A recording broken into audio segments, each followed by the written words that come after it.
I was supposed to stay there and have a session with them rather than turn them away and say, come back another time when you're sober. How am I supposed to have a session when you're high? I just finished grad school. I was working under supervision to be a marriage and family therapist, doing in-home therapy for children who were being abused, and the abuser was still in the home. I saw two twin toddlers that were tied down to their car seats right in front of the television so that the mother could get drunk and go take a nap. Another time I walked into a home visit and the woman announced, oh yeah, I just punched my son who's 7 years old in the Target shopping center. And I said, you know, I have to report that now. And she called me a bitch.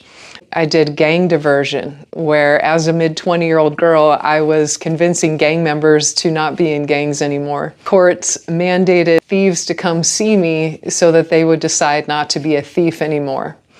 I was teaching classes called Parenting the Difficult Teen, but the parents would show up to this big oblong table and they'd say, I don't even know why I'm here right now. And I'd think, I know exactly why you're here right now, because it usually wasn't the kid where this stuff all started from. It was usually a reaction to what was going on in the home. And the worst thing was, one of the two nonprofits I worked for asked me to falsify records to get grant money. And at that time, there were new laws coming out. If people were high or drunk and they came in for a session, I was supposed to stay there and have a session with them rather than turn them away and say, come back another time when you're sober. How am I supposed to have a session when you're high? Needless to say, I was disillusioned.